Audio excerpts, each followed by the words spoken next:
started making names right away. And I loved it. I was robbing drug dealers, and taking their gold right off their neck. And the shit we did, who's going to call the police on you? A drug dealer?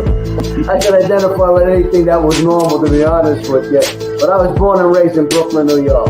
Yeah. 99% of the time, you're going to disagree. Just like the Donnie Brasco situation with Lefty. Yeah, the reason why, they figure it this way. You brought this guy around, he ratted on everybody, now he ratted on you.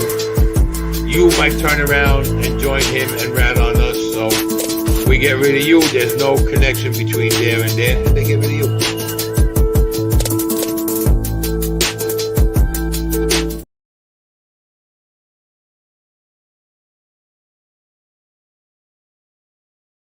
Welcome to this episode of Chatting with Staxx. I'm your host, Bill Staxx, and today I got Ignacio Esteban. What's up, Ignacio? What's up, man? Bill, what's going on, man? It's like we got a little back echo here. Hold on a second. Let me see what's up. Good deal. Let me see if I'll get a little bit of echo there. We're good? Yeah, we're live right now. Shout out to Invest in Yourself is watching. Shout out to Adrian from Invest in Yourself. Richard Darling, what's up, man? Thank you all for joining us today. We're going to talk about a bunch of different things. Yeah. We're going to talk about some of the books that Ignacio has and some of the anniversaries that are coming up. This is an interesting week, Bill. Interesting week. We're talking a little bit about that before, and the dates you got to be careful about. And maybe your audience may or may not know about it, a little historical stuff. But obviously, we got the Boston Marathon anniversary coming up tomorrow. And then Wednesday, the 19th, we got two anniversaries on that date. We have the Timothy McVeigh, Oklahoma City bombing, 28 years. And, of course, the Waco siege, that's 30 years. And, of course, these events trigger a lot of these extremists, white nationalists, anti-government extremists to sometimes act on these anniversary dates. So obviously be careful. And that's David Koresh right there. Of course, and then we're also talking, there's McVeigh, look at how much he's changed. And, collateral damage, he referred to the kids that he killed when he let the truck explode under the Oklahoma building that he had the explosives there. Horrible things. He had no remorse. And what was the reason why Timothy McVeigh did that? Yeah, I mean, he goes from interesting read. And the book is called it's called The Face of Domestic Terrorism, Timothy McVeigh. And of course, he showed absolutely no remorse at all.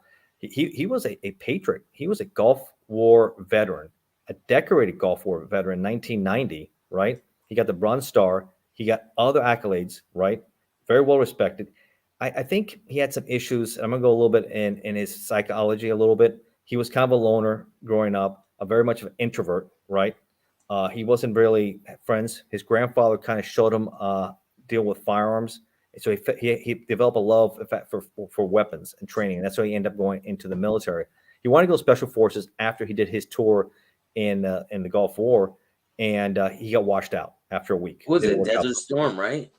Yeah, he was in Desert Storm. Yeah, he did well there. He received the award, the Medal for Liberation of Kuwait, right? He did well. So if he would have died in the war, he would have been a patriot, right? So what happens to a guy in his early 20s? By 26, he commits one of the worst atrocities on U.S. soil, right? So what came first out of all three of these events? Which one came first out of Oklahoma, Boston, and Waco? No. First was Waco, then Oklahoma, and then Boston. But what triggered McVeigh? McVeigh will be dead in 2001 before what happened with the Boston Marathon, which would be in 2012 or 2013, I believe. But that was fast too for them to be executed. He waived fast, right? waived a lot of appeals because he knew what the outcome was going to be. It was 2013, April 15, 2013. Yeah. And he waived a lot of the appeals at the end because he knew where this was going. So what triggered McVeigh? He was exposed to a lot of even within the ranks of the Army. There were a lot of white nationals. There were a lot of guys who were anti-government. They got inspired a lot later by events that happened in Ruby Ridge And then Waco kind of triggered him when he saw the standoff, and then what happened with the, they try to blame the, 4 ATF agents were killed in the search warrant to go into the Branch Davidian compound, right? They're executing a lawful search warrant. They're not compliant. They're well armed. They open up. Allegedly, he has illegal weapons in there. He's molesting, assaulting children, right? He's a menace. He has this God complex. If you join his cult, which is what it was, the Branch Davidian, you have to give up, if you have a wife or girlfriend, to him, you can't have sex with her, right? And he has access to these young minors too. I mean, the guy was sick, and all the stuff he was doing there. We gotta keep it PG, man. We gotta keep it Right. PG because of YouTube. So, like certain words, you don't want to say them. You know? Yeah. So I said he was sick. He was sick. Yeah. That's what I said. So it turned. They have the search warrant. They're holding people accountable, right? ATF goes in there. And unfortunately, these guys get tipped off. It looks like a reporter from the local paper gets wind of the raid and asks a letter carrier in the area how to get to the Davidian compound. Well, unfortunately, that guy was his brother-in-law, and he tips him off. Hey, ATF's on the way to execute an arrest warrant. You guys, arrest warrant for you and a search warrant for your compound. You better be ready. So rather than do the right thing, knowing he has children there, right, and say, hey, listen, I'm gonna, I want to do this peacefully. No, they arm themselves and put everybody with windows. And when they start hitting the house, they open up on them. Yeah, but they're there for a long time. They're there for days and days, right? Well, that would be the siege part, but the shootout is there for hours, right? And yeah, I remember the agents crawled on the roof and they were getting shot. They got shot. Agents are getting injured. Agents are getting killed. They called for finally, after hours of shooting, agents pretty much run out of ammo, but they still have ammo going on there. They're still ready to go. So they have to go some sort of a peace process, to get the agents out. Unfortunately, 4 died in that whole thing. And then the FBI comes in. Were you with the ATF at that time? No, I was start customs in '95, but no, I was not. I was in college at the time when that was happening. I'm like everybody else watching this and like, wow, what's going on here? And I would join ATF in 2000. And of course, that's part of ATF's legacy, and people talk a lot about it. So McVeigh, who is already getting influenced anti-government feelings from Ruby Ridge, he sees Waco. And after the siege, he's there. You see the video. If you haven't seen McVeigh's video, you can go. He goes with his car, and he's struggling himself, but he makes it out there, and he can see. And he gets interviewed by local news team and said, "What's your thoughts about it?" And he gives his stance, and he's very anti-government, and he thinks this is the beginning of something, and we have to put a stand for this. You mean the Waco guy, David Koresh? McVeigh. No, McVeigh goes, and he gets influenced. He's there. This was before he did that. Yeah, this influences him. He is there. You can watch a video of him. Bystanders can come in there because it took 51 days of negotiations to finally broke down. So people would come in. It was like a spectacle, and you would have people. Oh yeah, you're talking about David Koresh. No, I'm talking about McVeigh. David Koresh is inside there, right? He's going through that. I'm talking about people who are outside, who were like visitors, and it became a big spectacle.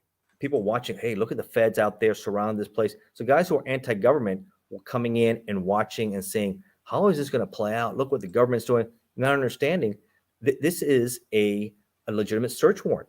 They were going in there to make arrests. These people were fighting, and they killed 4 agents. McVeigh's there, and you can watch his interview. He says something has to be done about this. This is unacceptable for the government to go in here like this. This is him 2 years before he do it. This would influence him that much. What he would start planning the worst U.S. domestic attack in U.S. history. I got a clip of an interview he did after from prison. Okay. I can play it right now. Hold on. He doesn't do it alone, though. That's for sure. Yeah, there was another person. He's involved in a conspiracy, more than one. Terry Nichols and Michael Fortier. And his wife also helped a lot, too. He met him at the maximum security U.S. penitentiary in Terre Haute, Indiana, where he now sits on death row awaiting a date for his execution. Because of his appeal, one of the conditions his lawyer laid down was that we not ask him directly, are you the Oklahoma City bomber? Maybe one of the benefits of me talking to you today is that you'll see that maybe not everything is true that you've heard about me. For example, what's not true? Well, am I Am I pure evil? Am I the I'm not the OKCB, Yeah, right? no, Of course, you- that's what he's yeah, gonna say. that is pure evil. What he did, killing Yeah. 161 people, a lot of children there, and I'm going to get there how he got there. So, okay, he's watching the events unfold right there in Waco, right? That triggers him because he picks that date 2 years later for a reason, because he felt that passion about what happened in Waco and the siege and dying. But remember, it wasn't the agents. The listening devices picked up that crash, knew they were coming when they were fed up with 51 days negotiations. They're not letting the kids out. He's the one that starts, hey, we got to light the fire in here. And he's the one that combustion. And he's the one at the end, like all these cult leaders, like Jim Jones, like him, like others. At the end, they promote this apocalyptic ending, right? That's what he wanted. Yeah, He that they're wanted gonna that big come. They're apocalyptic coming ending. for us, right? They wanna They're stop coming for us. our, We're going out with a bang. I don't care if these are young children, women, people who have disabilities. I don't care. We're all dying in this ball of fire. This is it for all of us. Like it or not, this is how we go. Just like Jim Jones, right? McVeigh is not alive, man. They gave him the death Executed. penalty. The first federal inmate to be executed in June 2001 in 38 years. President Bush at the time signed off on it. That That's was how really passionate. fast. That was fast for him to get it done that fast. I think they realized, yes, 7 years, 6 years. 6 years he was executed. Convicted in 97 in Colorado, and then he was executed in Indiana. So what happens in there? You know what really starts feeding into him also? He starts doing the gun show circuit, right? He starts traveling the country. This is after after doing his tour and during the Gulf War. And he gets involved in selling a lot of the anti-government propaganda, like the Turner Diaries. And I don't know if you ever heard of the Turner Diaries, Yeah, Bill. of course.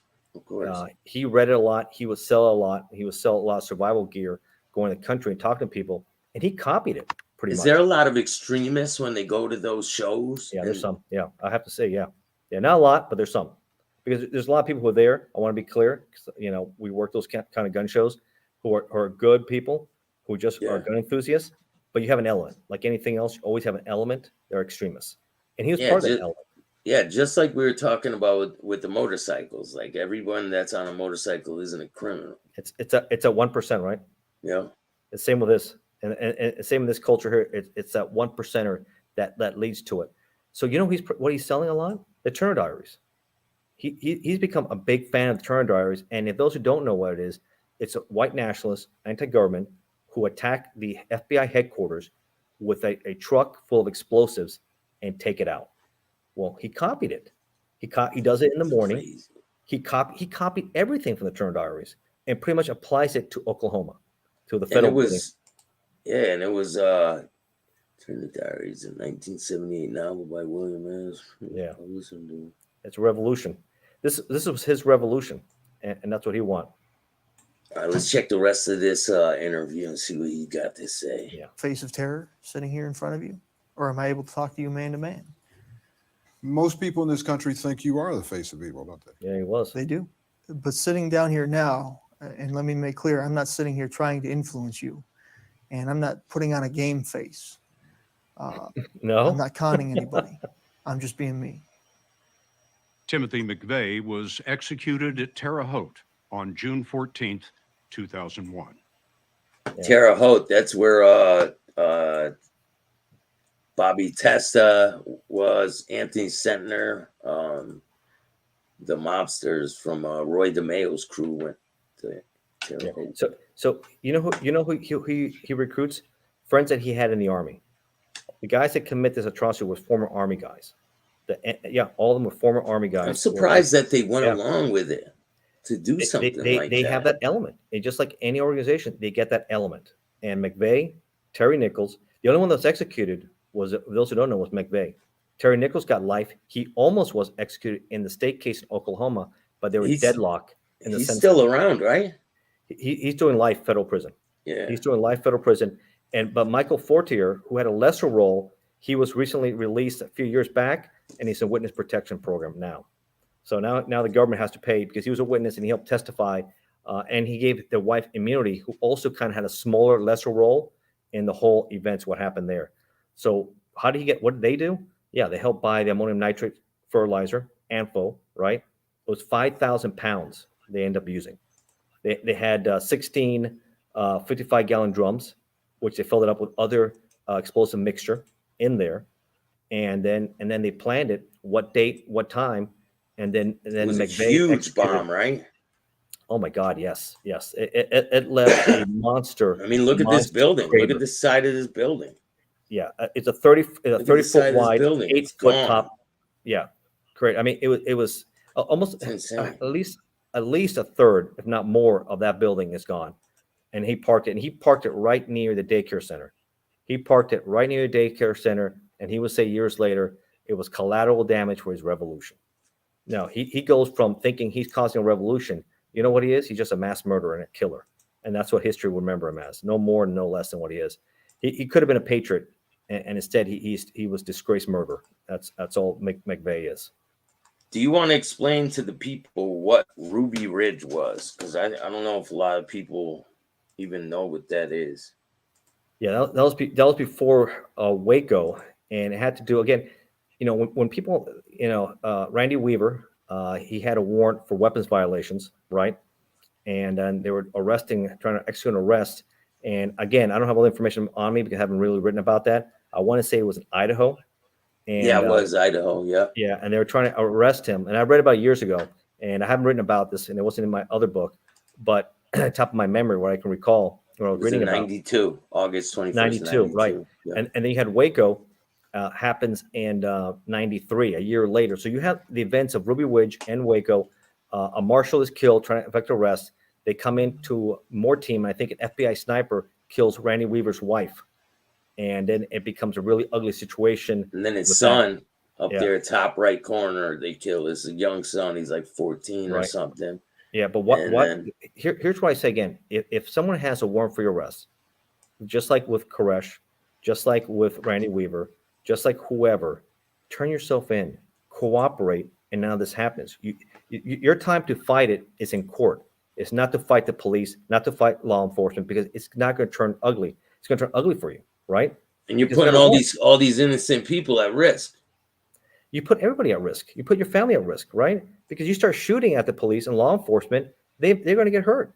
So the smart thing is when the police come and they got a warrant for your arrest, cooperate. If you think it's an unlawful arrest, get your day in court and fight it in court. That's how we do in our society. You want to get arms? A lot of these times, that's what they do, right? They get held up and they take these innocent people and they use them as collateral to try to get out of the situation. That's what Koresh did, and I think, about holding them up there. And he was shot in this shootout, and but he was also, like I said, in a cult mentality, and he had this control of these people. I mean, stuff he was doing, like I said earlier, with the children and everything else, and what was going on. It was just sick information. And for them to light the fire up, knowing when the FBI said, no, 51-day standoff, here they come to hopefully get the people out. And he starts to fire within to make sure everybody dies. I mean, that's 76 people that perished. I thought it was tear gas from the ATF throwing it in there. No, at the end it was FBI. Or the FBI or whatever. Yeah, it wasn't, no, because they had listening devices in there, negotiations. That was the propaganda trying to be spilled in there. But you hear Koresh clearly say, here they come. Set everything on fire. Do you remember the other there was another people that were following this guy, and when they went into the house they found him on the beds with the shrouds? Remember that one? Oh yeah, that's Heaven's Gate, right? Yeah, the Heaven's Gate. Haley's Comet. The guys all dressed in black and Nike outfits. Yeah, it was weird. Nike shoes and all. Look at that picture there. You'll see that. It's just the history of cults in our country, and of course we talk about Scientology too. I wrote a book, How Dangerous of a Cult is Scientology, and why do we have all these famous actors, celebrities involved in this?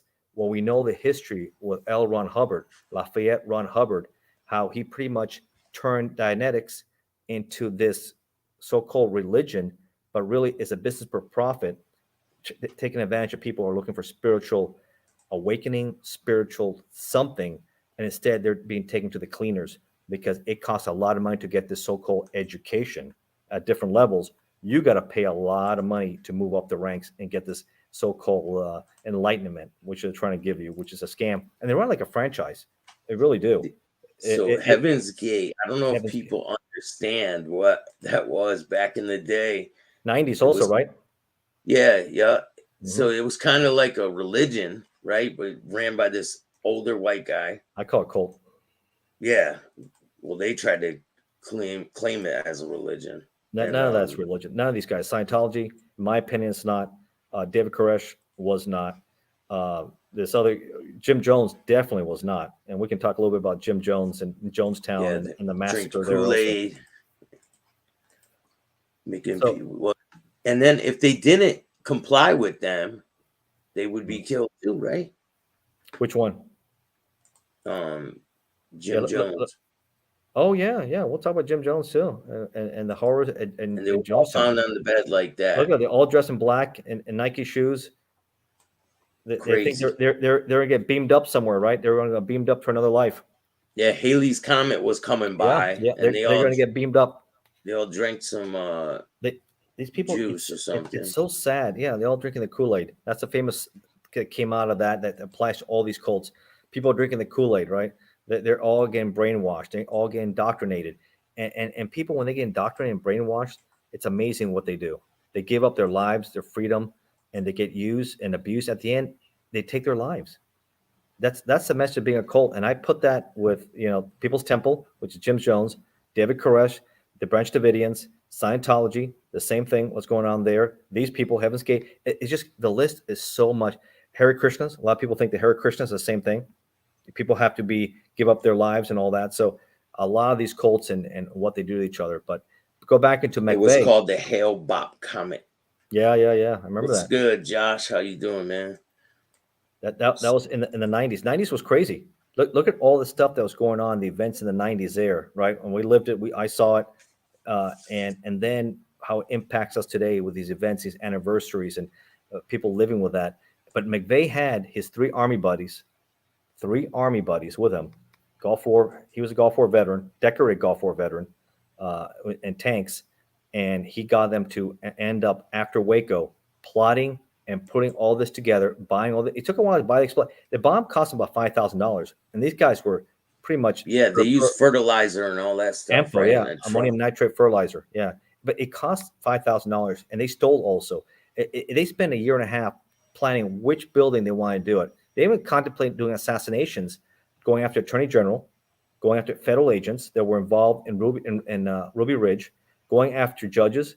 So at the end, they thought the best bang for their buck, and this is McVeigh, his words, was to hit a federal building where there were agents. ATF was there, the marshals were there, Secret Service were there, and target agents and target innocent people in there to send a message. This is a tyrannical government in their minds, and this is what we have to do.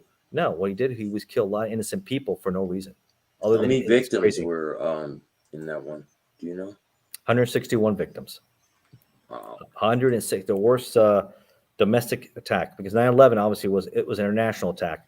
This was a domestic attack by a guy who became demented and obsessed with our government, not understanding that people being held accountable, there are arrest warrants, and there's a process to it, and there was no reason that in his couldn't justify anything in his mind what he ended up doing, and rightfully so. He was executed. Only sad that he wasn't killed also in the bomb when it exploded. He had a double fuse system set up, and he gave him 2 minutes when he parked to get out of the truck and get out of a car he left a few days earlier to get out of there. But the car had no tag on it. So 90 minutes later, he's pulled over by Oklahoma State trooper on that. I remember hearing about that, right? He gets pulled over on the way after it happened, right? About 90 minutes in Oklahoma. And the trooper pulls him over because no tag, and he knows he has a gun in his waistband. And he had a Glock, I think it was a Glock 45. Because he said in case the fuse didn't work, he would sacrifice his life and shoot at it to cause it to explode. So he had plan B just in case if that fuse didn't work either. But he got arrested for weapons violation. He was sitting in prison, and there were people already doing sketches because he was recognized in different cameras and different locations. And just before he was released, they noticed, hey, we've got the bomber here. This is him. He matches the sketch. And so it was just chance that they caught him the way just chance did. He caught him, and just chance that he get released. Wow. Just like that, That's which is crazy. good. Which is good. And then afterwards, of course, they arrested Terry Nichols and Michael Fortier. He's the only one that's out right now, out of the three. But he had a lesser role. He got out of prison. Michael Fortier did the third one, yeah. His role was not like Nichols helping buy the explosives, but he didn't know about it, and he did drive him to Oklahoma to do surveillance on the building. That's crazy. And he got out of prison. And his wife got immunity for his cooperation. She helped McVeigh create and laminate his fake identification that he used a lot when he went to different locations. So a lot of people think maybe he shouldn't, but he did cooperate in the trial. But he is on witness protection program. He should be. Well, if anyone knows who he is, they should snatch him right out of there and handle him. Yeah. So he doesn't deserve to be in a witness protection program. There's a bunch of people. I don't think people should be able to get deals like that. Not when it comes to kids, man. Yeah, daycare for employee kids. Yeah, they were killed. Those kids. You remember the picture of the firefighter holding the baby, right? Out of the rubble. The famous picture of Oklahoma. Like everybody remembers that.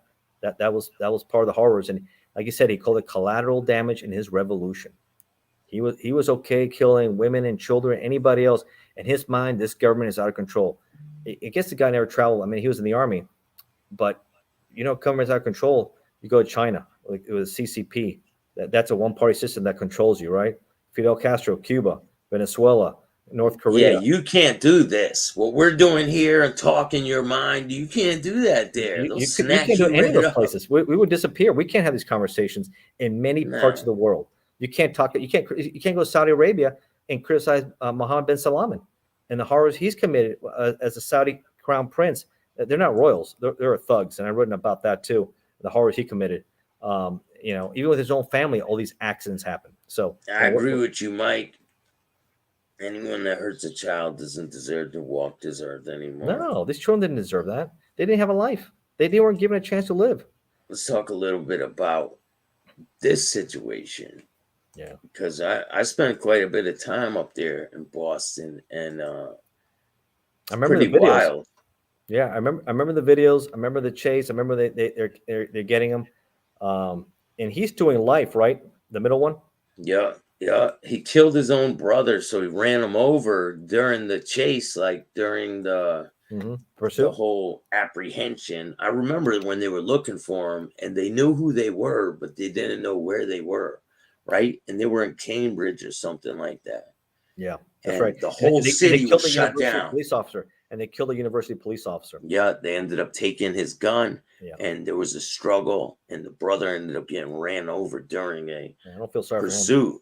Yeah, and they were throwing bombs at the cops as they were getting chased. He's another one that should get the death penalty too.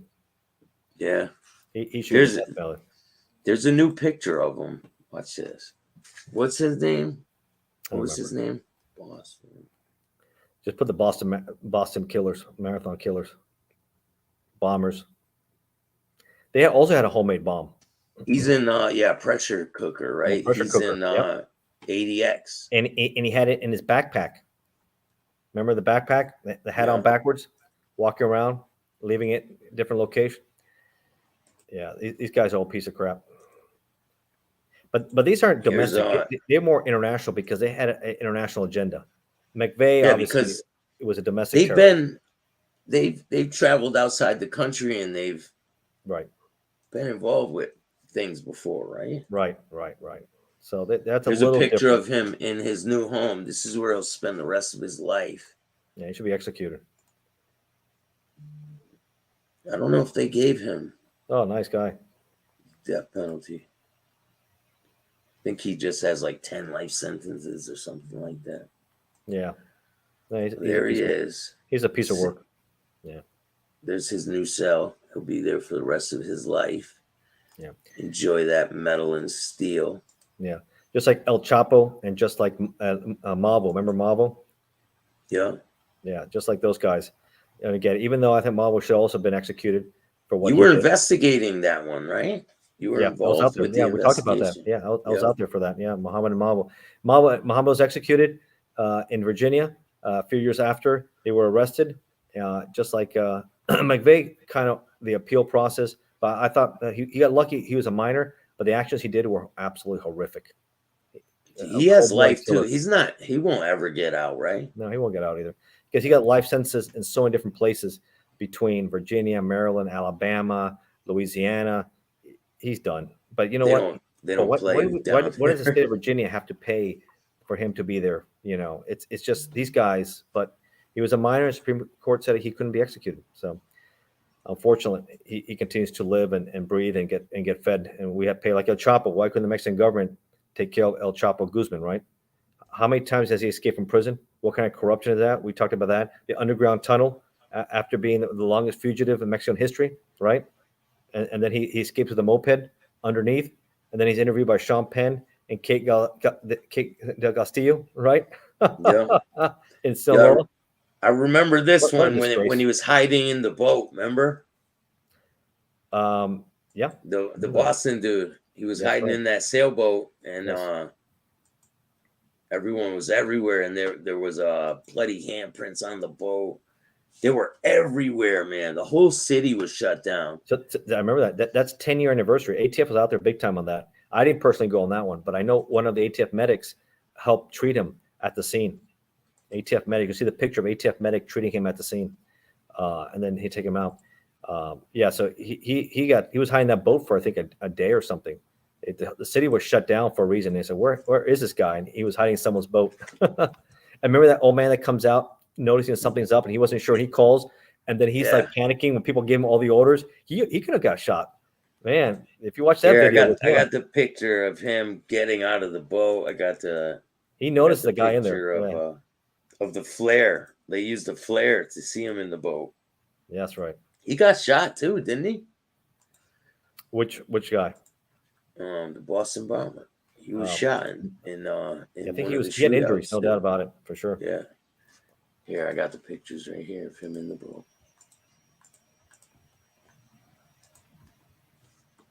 How was your Easter, man? Good, very good, very good, very nice. Yeah, that's the picture right there for sure. There's him laying in the boat, and they know there he is.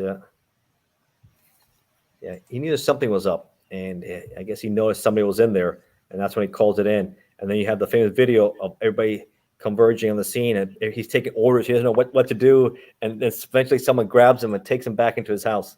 Yeah, it was this one. This is the scene of where it happened. That's Boston. Yeah, that's the marathon. So yeah, so 2013. So this is the 10-year anniversary for that. 28th University of Oklahoma, and the 30th year anniversary of Waco. People might not know the Boston Marathon is tomorrow morning at 9:30 a.m. 9:30 a.m. Yeah. 10-year anniversary. I bet they're gonna have a moment of silence for sure. Definitely. The victims.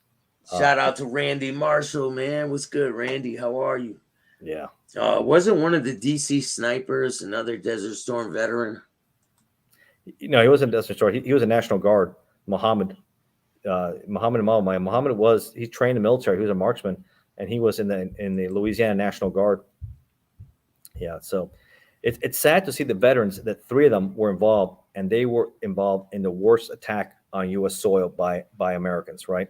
That is heartbreaking to read about that and see that attacking their own for being convinced by extremists, because he was in that culture for so long, and he was like, if you're reading the Turner Diaries and you're just seeing, he listens to people's propaganda, you're getting brainwashed, right? And then for him to take that kind of action, it took him a while to set this up. They had a storage facility. They were putting it together. I mean, this wasn't a year and a half. It wasn't. Yeah. This took him a while to get this together, and a lot of money, a lot of effort and resources and planning. Not instant. This is something he was wanting to do to kill fellow Americans who have fought in the government for a year and a half. Himself a war veteran. Very sad. Some of these people believe their own bullshit, you know? Yeah, it's a history. People don't know it. To read more, you can read my book about it, and it gives you a little better idea and other sources there. What book do you want them to read? You have so many 68 books, and if you like, and I'm doing Audible too now.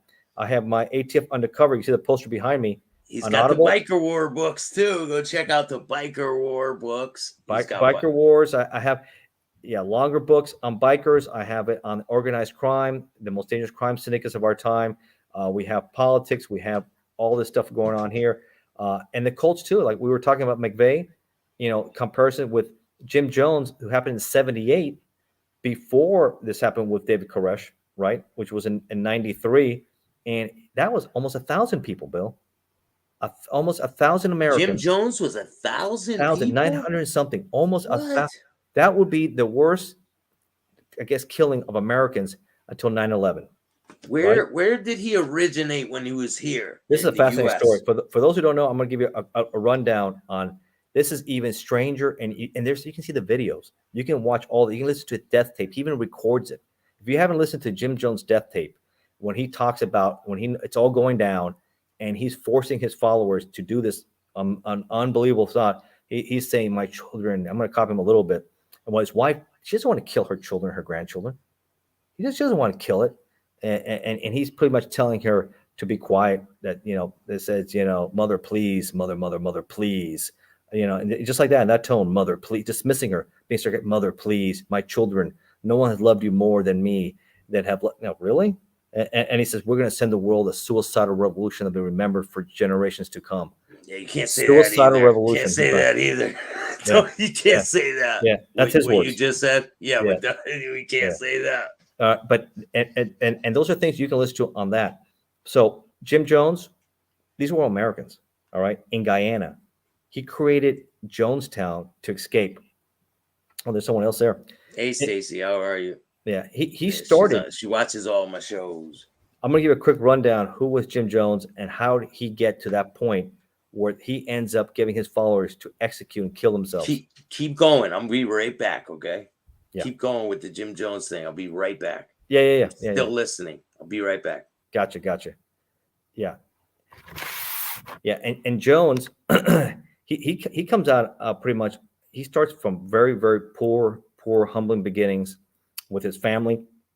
Being very poor. His father was a World War I veteran who was injured from World War I, had disabilities from trench warfare, didn't have a lot. So I think he turned to ministry as a way to try to give himself some importance and something in life, but he ends up turning it into something else. He ends up getting involved. He was the first also to help segregate the churches and businesses, bringing together blacks and whites together, while many places had segregation. He was anti-segregationist. He did not like it. His father was even involved in the KKK in Indiana and didn't like him having black friends come over to his house. You were listening to me, Bill? Kinda. Yeah. I was trying. So where was he? Indiana? Yeah, he's an Indiana guy, born there. I was telling your audience, he came from abject poverty. His dad was a World War I veteran, right? He had suffered a lot from the war, had a lot of disabilities. During this Great Depression, they lost their home, right? And the family members bought him a shack in nowhere and in Indiana, and they didn't have running water or they didn't have plumbing, right? So this is how he grew up, with one set of clothes, right? But he turned to ministry because there's a lot of ministry there, to maybe as a way out. He liked how the importance it gave him, people were listening to, the respect you got from that, right? So but was he only ministering in poor communities, like more lower class communities? That's what it is, pretty much. I would say, because he also wanted to join the blacks and whites, because there were a lot of segregationists, right? They had the black churches and white churches, and he didn't like that. It said his father was in the KKK in Indiana. He didn't like him bringing black friends over, so he had a big falling out with his father over that. And he kind of he would later say he had a rainbow family, because he would be the first couple to adopt a black child in Indiana ever. Okay, he would also adopt Korean children. He would also get involved in other races, and people would, if he would have died probably in the 50s in a car accident or something, in the 60s, before he got out of control. That's what you say instead of the other word. They unalive themselves. Yeah. Okay. I'll let you say that. He would have been probably a civil rights hero. Just think about that, because he did a lot of good work with other ethnic groups, minority groups, but he got out of control. There we go. When he became the People's Temple, and he became more of a Marxist communist. He would become a very hardcore anti-government, just like McVeigh. He would become very anti-government, anti-U.S. So what made him go down to Jamestown and start his own community? He started getting paranoid. He started getting investigated. You know how all these guys are. They get big. Because he's getting money. He was getting money too, like To be from part being of like the a People's Temple, televangelist. the People's right? Temple, be part of the People's Temple. He moved from Indiana because he felt he could expand more in San Francisco, more liberal, because he will integrate the churches, right? He would help integrate business. He became very political also. A lot of political leaders from 1976 election, local and federal, would come to see him because he had the support, and he would help Walter Mondale and Jimmy Carter, right, in the 76 election, beat Ford to become president. But remember this later, they would look for his votes and elections and everything else, like turn the back after the horrors that would happen in Jonestown, November of 78.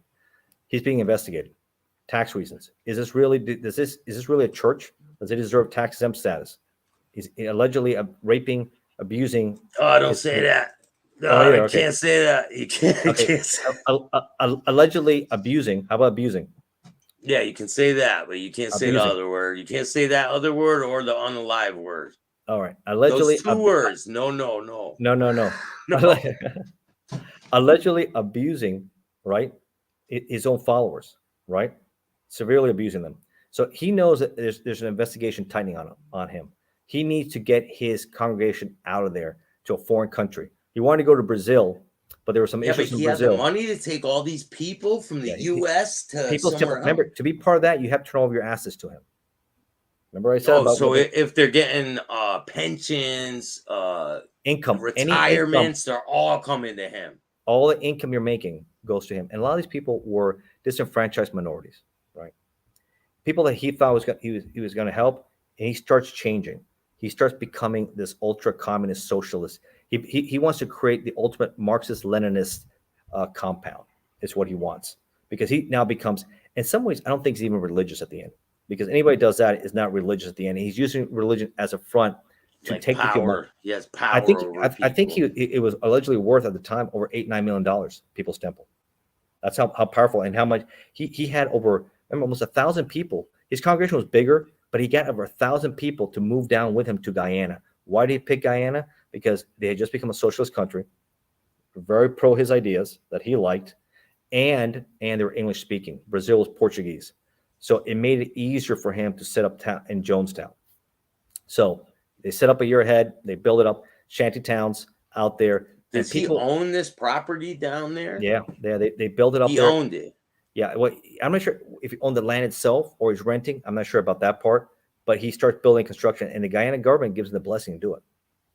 So, I mean, you have to look the other way. What's going on here? I'm not sure if they knew exactly what was going to go on. I don't think anybody thought he would do this, but maybe yes, because once you got there, things got out of control. A lot of people were defectors, and they were complaining how they were being poorly treated. They were being overworked, right? They were giving small amounts of rice to eat, vegetables to eat. They weren't treated so good. They're giving all the money to this guy, right? And if you complained about conditions, you wanted to get out, you were taken to the medical camp.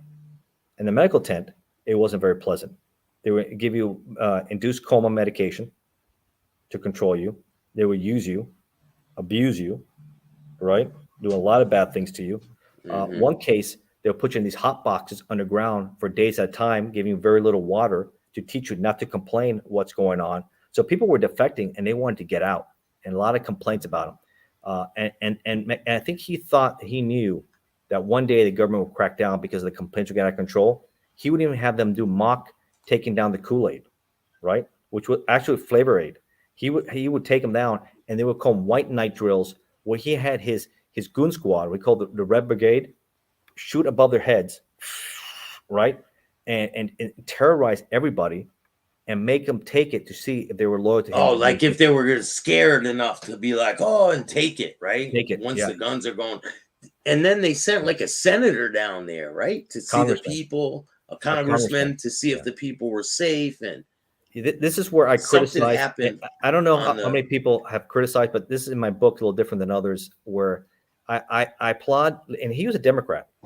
Leo Ryan was a Democrat. He'll be the only congressman, I think, still to date that's ever been killed in a fact-finding mission, right? But he knew all the information from defectors and affidavits. These guys were well armed. They had a lot of weapons. They were terrorizing people there, right? And he goes in there with a entourage from NBC News, right, and reporters, right, to go in there. But in my opinion, you're a congressman. He was prior military. He was, I think, a World War II veteran. He also was very proactive. You have to come in there with the permission of the government or some security protection, because you already know this guy's out there. He's threatened to kill people. He's ultra paranoid, right? And he went in there with no protection. Nothing. He flew in there with NBC News, entourage. He thinking, oh, I'm bringing NBC News with me and the Washington Post. I'll be okay. No, it wasn't. At the end, they all paid. They all lost their lives. They all, yeah. Right so on the tarmac, right? People, and I heard that they there tried to were stab him. people running. There were people running to the plane, like that were trying to get away from Jim Jones's thing. They wanted to be done with it. And That they pissed him wanted off to defect. because when people started signing off, they wanted to leave. He took about 25 people, and that really set him off. He said, then he says, and before they left, one of his so-called fanatic followers tries to stab him. He tries to stab him, and then they realize they got to get out of there now. So they start going to the planes. Unfortunately, they get followed, and he gets executed. Yeah, and, they followed him with pickup trucks. And they open up. You can see the video, and it ends. One of the cameramen, last thing he does, he records them shooting at him, and then he dies. NBC News reporters, congressman gets executed. And they were able to get the tapes after, right? Yeah, they did. They saw. You can see all the video. You can see all this stuff out there. Movies been made and everything else. He and then after that, Jim Jones knows the gig's over. He said, "Did you kill them all?" He goes, "Some got away." Hey, maybe we could do a special on Rumble, but YouTube is just too sensitive for too sensitive. So hey, look at the video, and like I say, it wasn't Kool-Aid. It was value. Yeah, it was another. So is McVeigh alive? is alive? Question mark. No, McVeigh got executed. Yeah, 2001. June 2001. Yeah. The first federal prisoner to be executed in 38 years. Who was the other one? It was Timothy McVeigh. What was the other one? Terry Nichols, right? McVeigh, Nichols, and Michael Fortier, and his wife had a lesser role. Fortier is now out on witness protection. Terry Nichols he's got life, and hopefully he'll stay there forever. And in his conspiracy in this role here. So finishing off Jim Jones, right? He knows it's over. He knows it's only a matter of time before the federal government or the army from Guyana comes in, right? Oh shit! Nichols died, man. What happened? He died in prison, age of 62. Today? No, not today, but it looks like he did die in prison at the age of 62. It says James Nichols. It's him, right? Oklahoma City. Yeah, good. Says Nichols died to Oklahoma City bombing. Dies at age 62 in a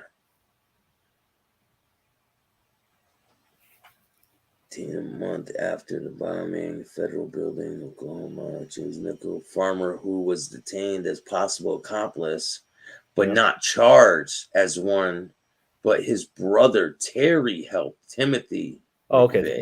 Detonate a truck bomb that killed 168 people in Oklahoma. This is his brother. Yeah, I see. But Terry Nichols still in. Yeah, Terry Nichols is still in. They detained him after it happened. But I don't think they could charge him. I don't think he got charged in the conspiracy. He was detained, his brother. But at the end, Michael Fortier, he got charged and he cooperated and he got time.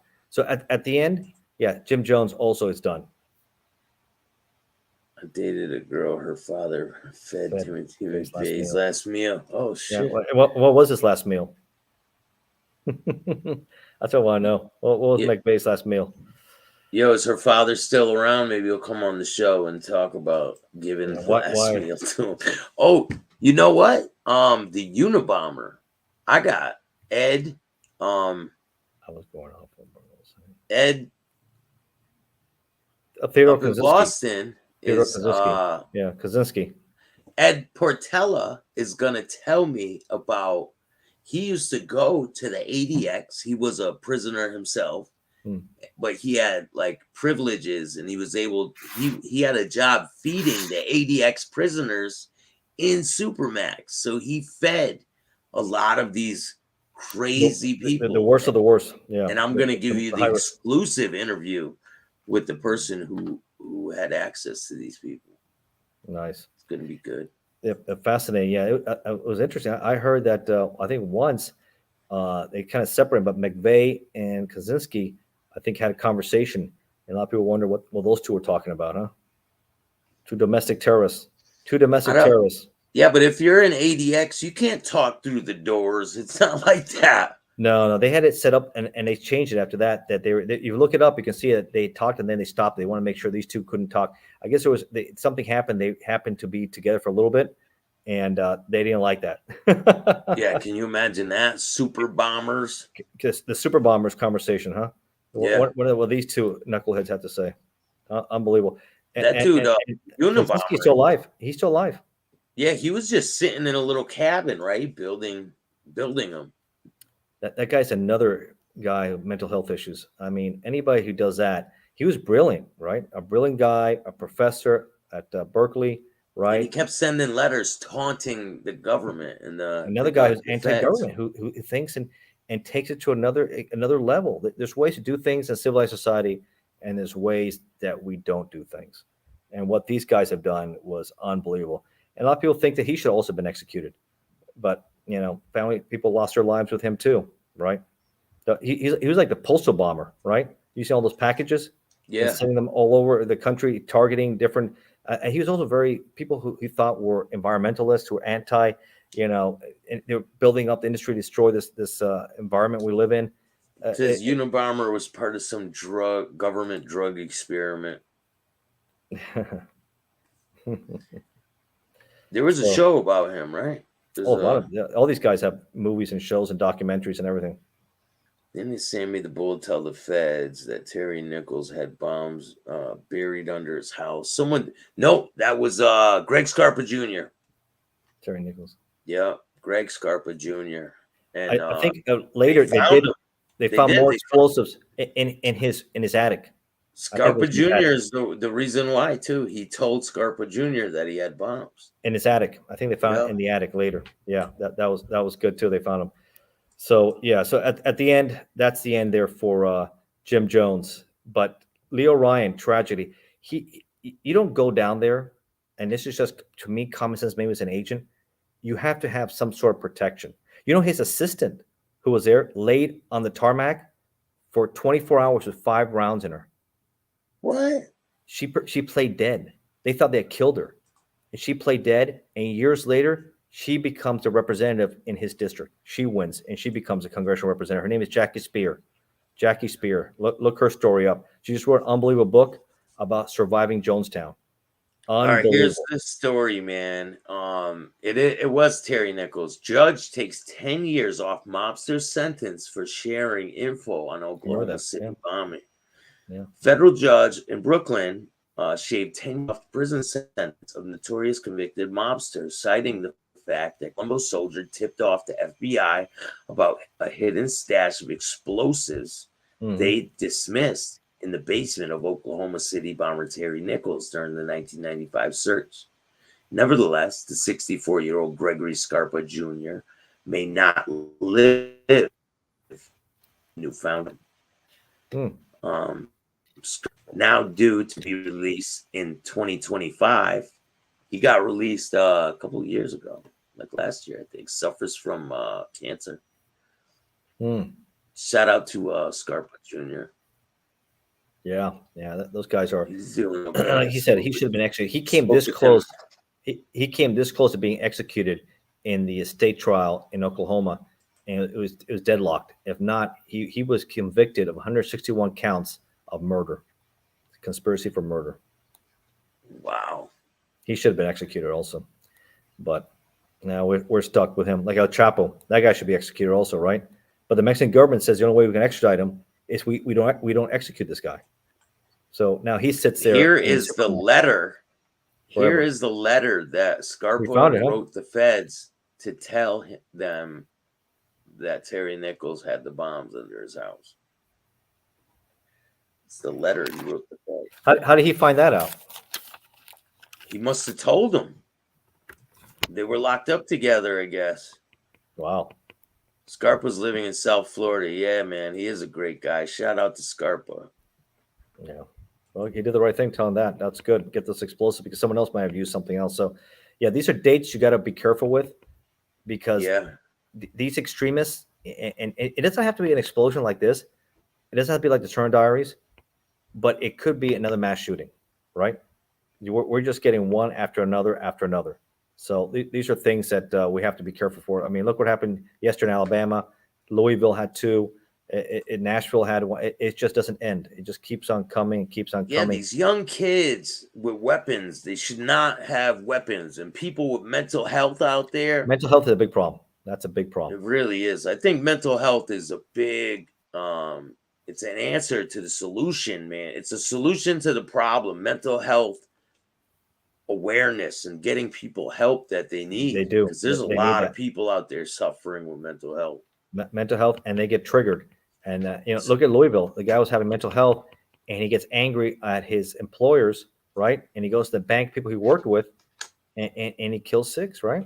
So do you think if they change the gun laws, right, the criminals are going to care? They're not going They to give don't a care. shit about the No, laws. They don't you look can't at the change it. laws. They don't No, care. we have to take the approach, like I said before in your show and others, like in Israel, right? We have to fortify. We've got to prepare because we make the most guns in the world, right? That Yeah. ship has sailed. Everybody has access to it. So how do you stop a bad guy with a gun? A good guy with a gun. So Yeah, and if you at the put all schools, these regulations, it's the only regulations going to do anything. stop the good people from getting them. it just You know what I'm saying? victimizes us. That's all you do. You're setting us up to be victims because the bad people, mental health people, don't follow the laws. You know that, Bill, right? Yeah. You're around that element. I arrest a lot of people. And what do they tell you? I've interviewed them. Others, they say they look for soft targets. I've talked to a lot of guys who interview me, and this shows like bank robbers or home invaders. And what do they say? They always want the soft targets.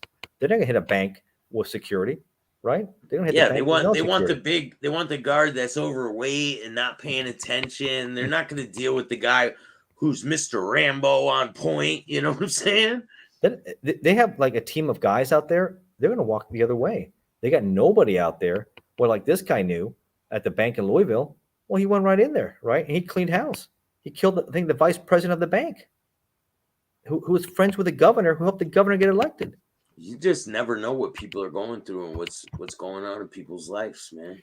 Yeah, well, the You know? parents had some inclination, just like the transgender girl in in Nashville, right? That's the first time I've ever seen anything like that. I mean, I think, Transgender Rambo. yeah, But that was cowardly act that she did, man. Killing innocent kids. Like, what's wrong with you? 3 9-year-olds, 3 9-year-olds, right? The principal, the custodian, right, and a substitute teacher that filled in that day. A substitute teacher that filled in that day, man. It really is. And she was a student there at the school. She was an alumni.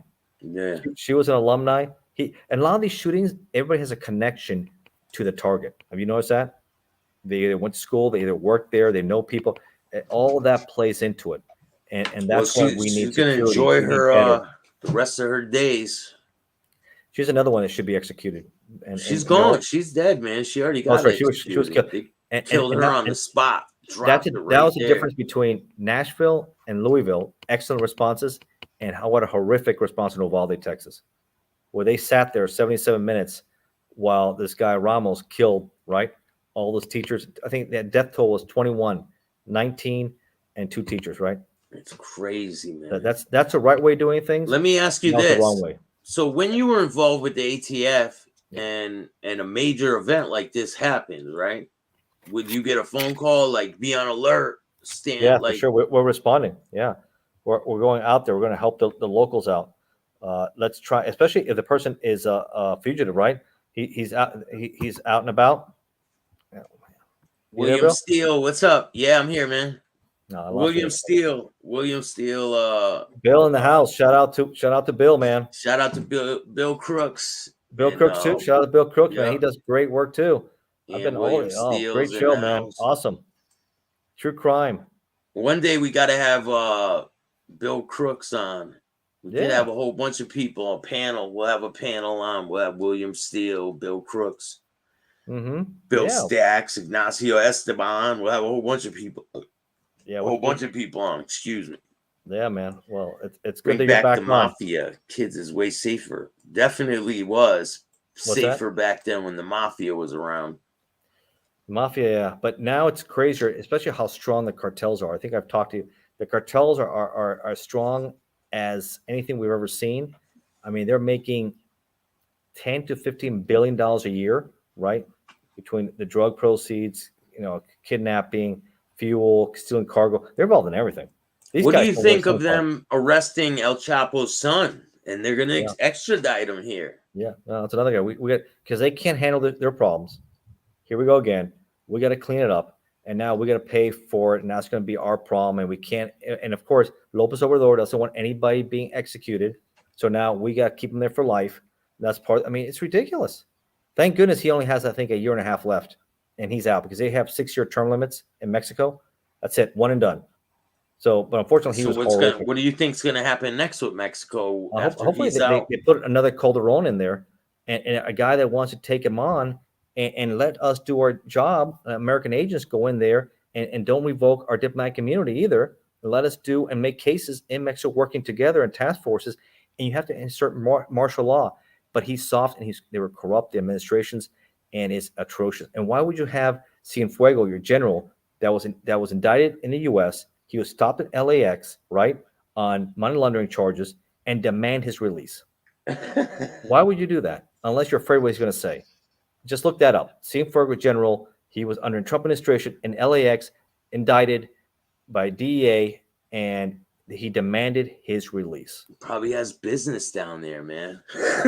He's He's got business to do down there, man. You blame him? He's afraid what he's going to say. Shit. He's afraid what he was going to say. They got money to make down there, I guess.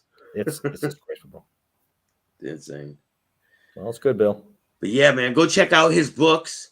I'll leave a link in the description. I think there's a link in the description now. It's an Audible. So if you like Audible, it's out there now. ATF Undercover. I've worked on the screenplay for it. We're going to do a TV pilot. Hopefully it picks up based on my life. I think that'll be pretty cool. And we have a lot of other books out there too with bikers. You like one percenters? We talk about biker wars. One of the last shows we did, we talked about the biker wars. Remember that? Yeah. Yeah, we had that out there.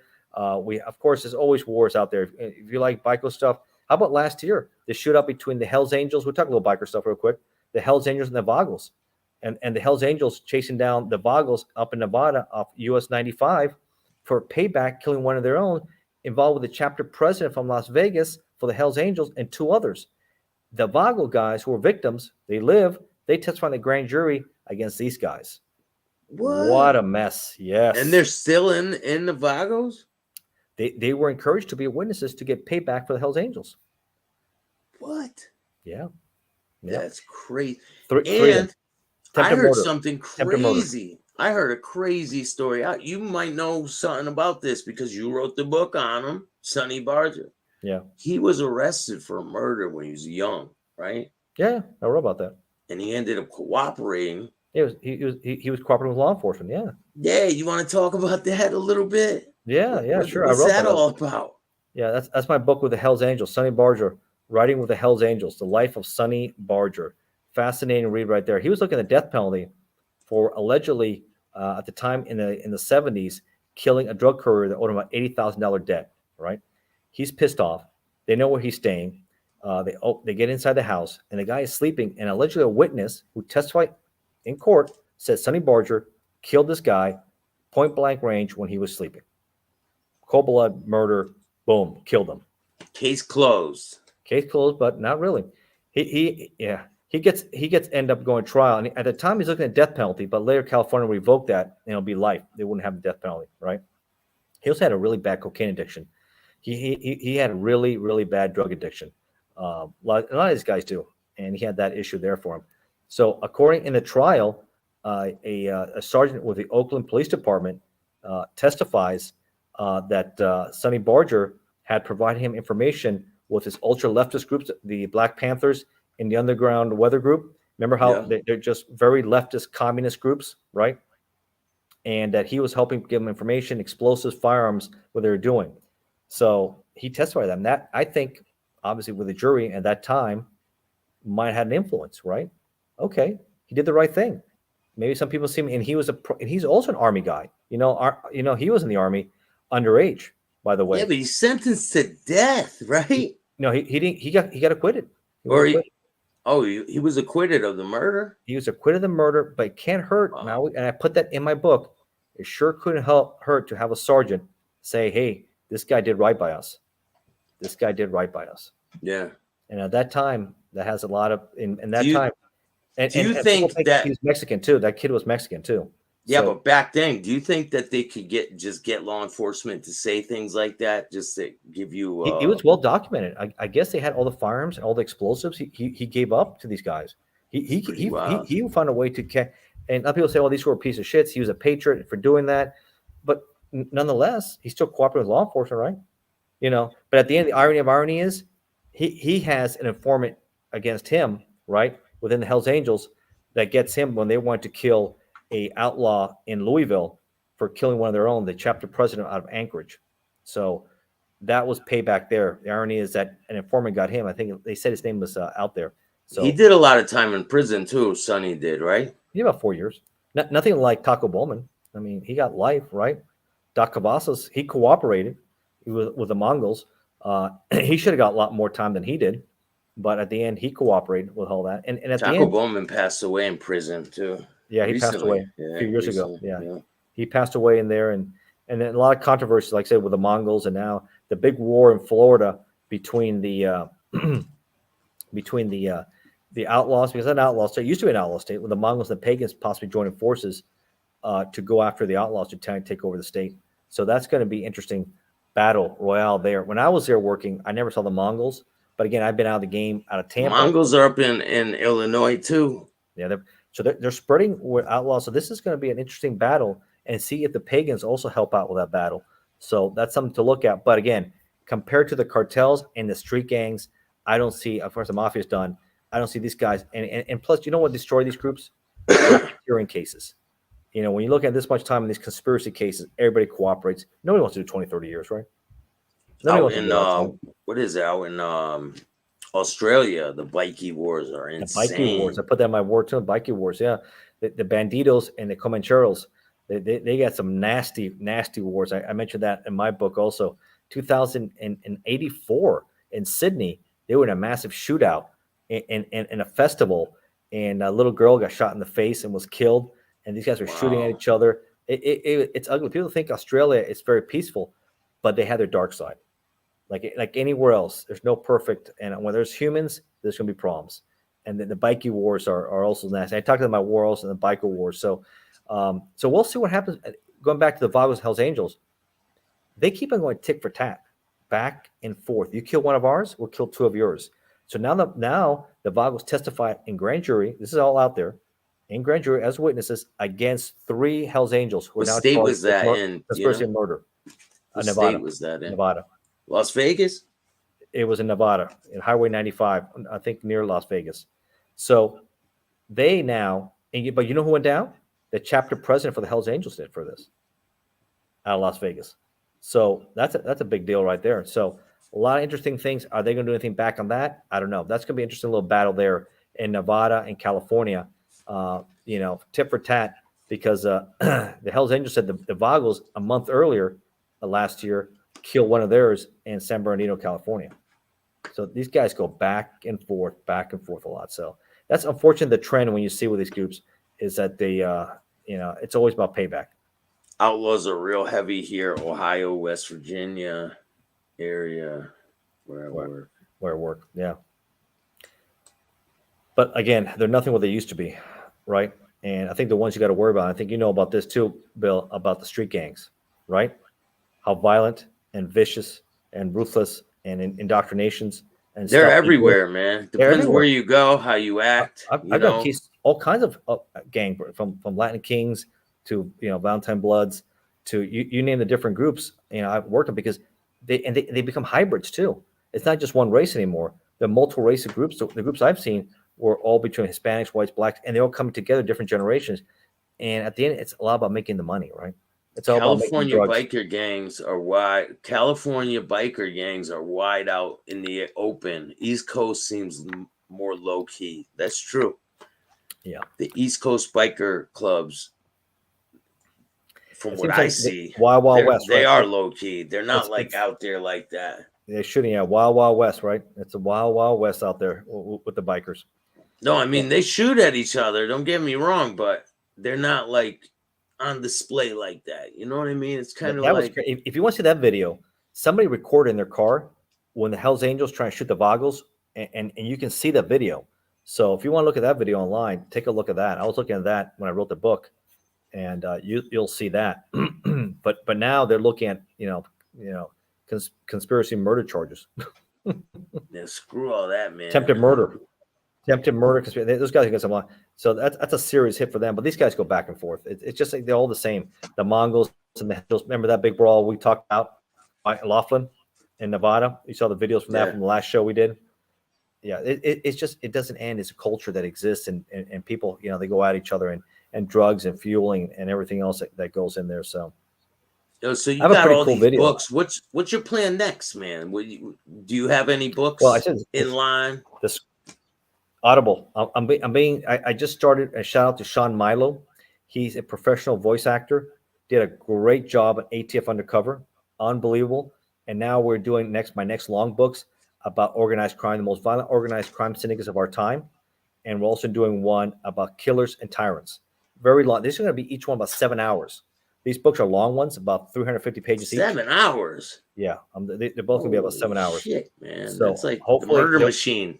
It's like the Murder Machine. The book about Roy DeMeo's like that long, man. Good. I hope you guys enjoy it. So I'm hoping that one will come out and maybe in a week or two, the one I just mentioned. And then after that, so I'm going to start really getting into these Audible. So if you're big into Audible, exclusively on Audible, you'll be able to listen to these books. Phenomenal. They're good. The next thing also, like I said, finish the screenplay already. Hoping to make my book into a TV series. The TV pilot is done. We're now working to pick it up, but that takes time. These projects take time. Working with different people, it takes time. So it's not going to happen overnight. Those things I'm working on, a lot of writing, spend time with the family. People ask me, hey, why don't you do your own show? You should. People ask me a lot about that, but I guess I have to learn how to do the editing and all that stuff. I'm not. That's Listen, not my. Man, I can help you with whatever you need done. I help a lot of people. I can help you too, man. You just fall in line with everyone else. I help out. Yeah, the other thing is people know I'm very political, and they asked me if I'm going to run for office. So you're going to run for Congress or anything like that? And I said, contemplate, but I already had a pension. I worked 26 years, federal law enforcement, right? Yeah. And I said, do I want to get stuck back to that routine? I mean, I really enjoy the freedoms I have, and I have to express myself with the writing in this. You become, let's say, a U.S. representative of Congress, it's a whole different world again. It's back to the whole stress, and it's back in being to that bubble. It's a whole different world. But we're streaming on the Trump Crime Family channel right now, so it's political a little bit. The Trump, I saw that's right. That's a new channel I created, man. I'm not political. It's not political at all. But I'm the boss of the Trump Crime Family, and I'm dropping content on that channel. So if you guys like this type of content, hit the like button, subscribe, and all that good stuff. Yeah. Let's see what happens with these cases. It seems like one after the other with Trump. How many of these indictments can he survive? But I did see he countersued Barry Cohen for $500 million for violation of client attorney privilege, right? We'll see how that's going to work out. And of course, Stormy Daniels also has to pay more money, right, for her violation of her. I mean, it's just amazing the different lawsuits. But then, of course, now I see that Mike Pence is going to testify again against the documents, right, against the grand jury with that one. So it's like it's nonstop. Me personally, if you're my book, Joe Biden 1 and done. I don't see him winning next year, but I do see I'm a Ron DeSantis guy. I love what he did in Florida. Kept the state open. I don't do politics over here. Okay, but my prediction politics will get you shut down on YouTube. Yeah. But my prediction was DeSantis will win next year. That's my prediction. I just hope the world's intact by next year. That's my prediction. I hope the world stays whole. Yeah, let's see what happens. Definitely, there's a lot of hot spots around the world. That's for sure, and let's just hope it keeps it out that way, man. But fun books, man. Fun books. Yeah, man. You guys enjoy and there's a link in the description. If you guys want to check his book out, just go to the description, click on the link, go buy his book on Amazon. I'll get 30%, right? 30% off each book. And if you're a Kindle Unlimited subscriber, all my books are free for you. So if you're a Kindle person, Unlimited subscriber, all my books are free. Enjoy the read. You got 68 books to choose from right there. And Audible, they're coming. ATF Undercover is out there and more coming out. Oh yeah, thanks, man. I appreciate Thanks, bro. I it. enjoyed it. It was fun. You All right, already Bill. know. All right, Thanks, brother. man. And if you guys like this type of content, hit the like, subscribe, and notification bell so you can get my videos every time they drop. Till next time. Thanks again, man. Thanks, Bill. Thanks, everybody. I'll see you guys later. Maybe I'll jump on later. Maybe not.